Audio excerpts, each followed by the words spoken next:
আমি এর আগের দিন একটা ভিডিও পোস্ট করেছিলাম, তো যেখানে আমি বলেছিলাম কি আমাদের এখানে গ্যাসের প্রচুর অসুবিধা হচ্ছে। তো সেখানে আমাকে একটা দাদাভাই কমেন্ট করেছে, যদি গ্যাসের প্রবলেম হচ্ছে তাহলে তুমি ইন্ডাকশন নিয়ে নাও, ইন্ডাকশনে রান্না করে খাও। তো গ্যাসের প্রবলেম কি আদৌ ইন্ডাকশনে কমাতে পারবে? তোমরা কি বলো বন্ধুরা, অবশ্যই কমেন্ট করে জানিও।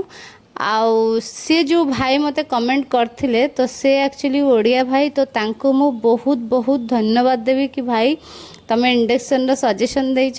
ଦେଖ, ଆମେ ଗ୍ୟାସ୍ରେ ରୋଷେଇ କରିବା ଲୋକ ଇଣ୍ଡକ୍ସନରେ ଆମକୁ ଭଲ ଲାଗିବନି। ଯେଉଁମାନେ ଚୁଲିରେ ରୋଷେଇ କରନ୍ତି ତାଙ୍କୁ ଗ୍ୟାସ୍ରେ ଭଲ ଲାଗେନି, କେଉଁ ଧୀରେ ଧୀରେ ହେଉଛି। ତ ଠିକ୍ ସେମିତି ମୋ ଦେଇ ଘରେ ବି ଇଣ୍ଡକ୍ସନ୍ ଅଛି, ମୁଁ ଜାଣିଛି କେମିତି ରୋଷେଇ ହୁଏ। ଭାରି ଧୀରେ ଧୀରେ ଲାଗେ। ମୋ ଦେଇ ଟିକେ ଚା ଫା କରେ ସେଇଥିରେ ପାଣି ଗରମ, ତ ମୋତେ ଲାଗେ ବହୁତ ଟାଇମ୍ ନେଉଛି। ତ ଯାହା ବି ହଉ ତମେ କହିଛ ସେଥିଲାଗି ବହୁତ ବହୁତ ଧନ୍ୟବାଦ। ଆଉ ଗ୍ୟାସ୍ ନ ମିଳିଲେ ଲାଷ୍ଟ ଯାକେ ଆମର ସେଇଆ ହିଁ অপশন, ইন্ডাকশনে ହିଁ ରୋଷেই করিব। তো যাই হোক, রাধে রাধে এভরিওয়ান। সকাল সকাল ঘুমের থেকে উঠে সব কাজ বাজ সেরে ঘর দোর ঝাড় দিয়ে রান্না করব, সেই জন্য বসে গেছি সবজি নিয়ে। আজকের রান্না হচ্ছে উচ্ছে আলু ভাজা আর পটল আলুর তরকারি। উচ্ছে আলু পরিষ্কার করে কেটে ধুয়ে নিয়েছি, পটল আলু কেটে দেখো ধুয়ে নিয়েছি। এখন আমি দুপাশে দুটো কড়াই বসে রান্না করব, আমাদের দুটোই 5 লিটারওয়ালা গ্যাস যেহেতু, তো একটা স্ল্যাবের উপরে রাখা আছে, সেইখানে আমি উচ্ছে আলু ভাজা বসিয়ে দেবো, আর নিচে যেটা সেটা আমি পটল আলুর তরকারি করব। তো দেখো এই যে উচ্ছে আলু ভাজা বসিয়ে দিয়েছি উপরে, নিচে এই যে কড়াই গরম করতে দিয়ে কড়াই গরম হয়ে গেছে। এখন তেল দিয়ে, তেল গরম হয়ে গেলে পটল দিয়ে দেবো। প্রথমে পটলটা ভাজা করে নেব, তারপরে গিয়ে আলু ভাজবো। তো যাই হোক, তেল গরম হওয়ার পরে পটল দিয়ে দিয়েছিলাম। পটল ভাজা হওয়ার পরে তেলে পরে জিরে আর পেঁয়াজ রসুন দিয়ে ভাজা ভাজা করে আলু দিয়ে দেবো।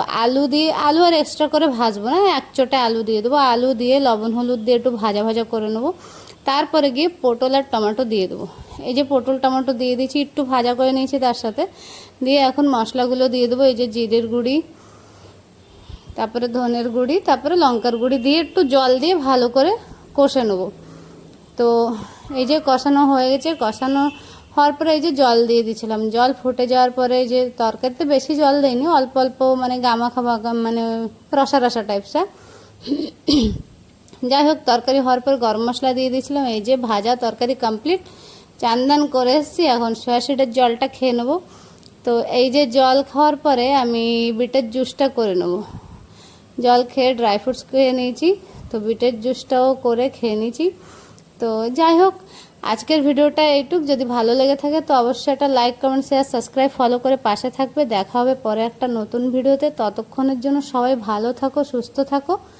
রাধে রাধে।